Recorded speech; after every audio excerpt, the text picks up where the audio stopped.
a gente vê alguns casos que costuma virar notícia, né, de óbito pós determinadas cirurgias.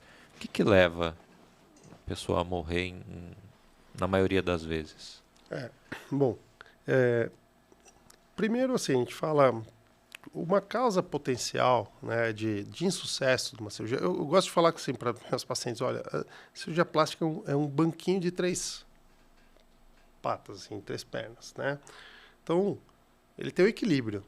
Se você quebrar uma das pernas do banquinho, ele vai cair, né? Então, e o que seria esse equilíbrio? O que seria cada pezinho desse? Então, primeiro, operar com um profissional habilitado, né? Um cirurgião plástico, membro da sociedade, titulado pela sociedade. Isso é um selo de qualidade, porque, como você viu, né? Nós passamos por 11 anos por uma formação, e mesmo assim nós não somos cirurgiões plásticos. Você tem que fazer uma prova de título para comprovar que você tem um Uhum. conhecimento mínimo para dar segurança para o paciente, tá? E quem não é titulado é habilitado a operar ou é meio clandestino? Como é que funciona? Não, quem não é especialista, né, que não faz, infelizmente no Brasil você vê muitas pessoas que não são cirurgiões plásticas, e estão aí atuando, né? Então, esse é um caso frequente de desfecho fatal que a gente vê, que vai Uhum. ver, olha, não tinha nem especialidade. Ele acabou 6 anos de faculdade, fez um cursinho de fim de semana e começou a operar alguém aí.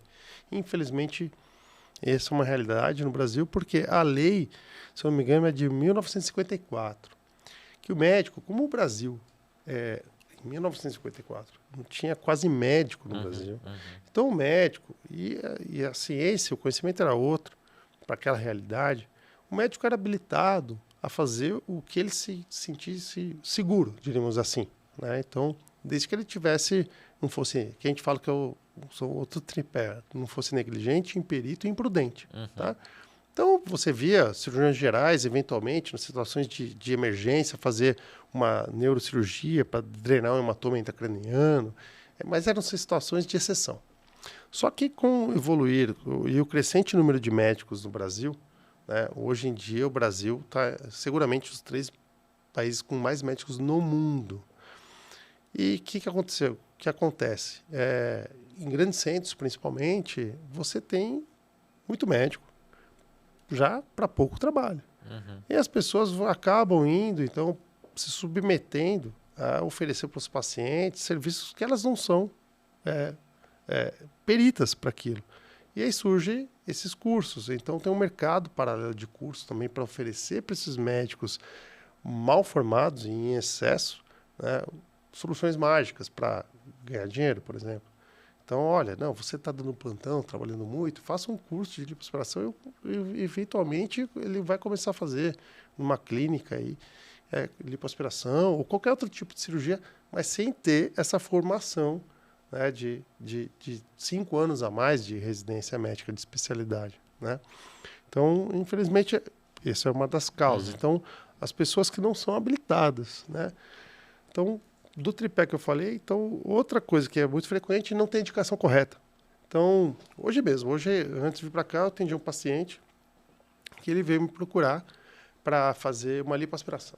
Daí, só que a gente tem, existe uma conta que é um índice, que é o índice de massa corpórea, né? Que a gente pega o peso dividido pela altura quadrada, isso aí dá um número. Uhum. Existem vários trabalhos científicos que mostram que quando o paciente está acima do peso, então a obesidade, que é esse número, é maior que 30, né? E quanto maior esse número, mais riscos o paciente vai ter. Uhum. Mas quais riscos? De embolia, de infecção numa cirurgia, né? Embolia gordurosa, uma embolia que é formar um coágulo de sangue nas pernas, que é tromboembolismo venoso. Então, o que eu tive que falar para ele? Olha, tem que perder um pouco de peso. Quando você chegar ao IMC abaixo de 30, eu quero te rever, vai sobrar mais pele, seu resultado estético vai ser melhor, porque eu vou retirar mais pele Uhum. e a gente vai estar seguro, eu e você. Então não tem que operar agora. Mas não sou eu que estou falando, a ciência já fala isso, né? Então, então, não respeitar o que já é estudado cientificamente, você vai ter complicação. Já está estudado, matematicamente, estatisticamente comprovado isso, né? E outra coisa que é frequente, que complica muito, que leva, infelizmente, às vezes a óbito, é operar em condições não seguras para cirurgia. Então, Uhum. que eu costumo dizer, né? Cirurgia é para ser feita em centro cirúrgico. Cirurgia em centro cirúrgico. Em hospital. E Se você tiver um problema, de preferência o hospital que tem uma UTI de retaguarda. Uhum.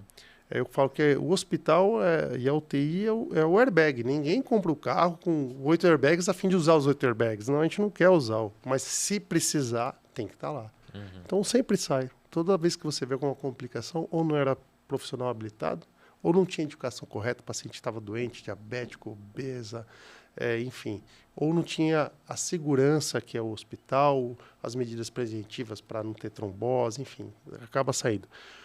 Fora isso, aí são exceções, grandes exceções. Na maioria está nesse tripé de segurança, mas aí o resto são exceções. Aí, às vezes, a gente escuta que o paciente teve... Então, o que pode levar mais ao hospital? O que é muito frequente é o tromboembolismo venoso, que é isso que eu falei, que formar um coágulozinho, que geralmente, na grande maioria, é nas pernas, e ele circula, vai parar aqui na circulação do pulmão, o coração não aguenta o cano que entupiu, a via que entupiu, e ele para. Mas aí são exceções, aí vai pesquisar. Geralmente o paciente com uma tendência genética. Isso ocorre com quaisquer cirurgias, não especificamente na plástica. Só que quando acontece na plástica, dá mais mídia, né? Chama mais atenção. Porque, como eu te disse, na cirurgia plástica você tem que entrar bem e ser melhor, né? Ninguém quer correr risco. Então, quando acontece na plástica, chama mais atenção, mas é raridade isso.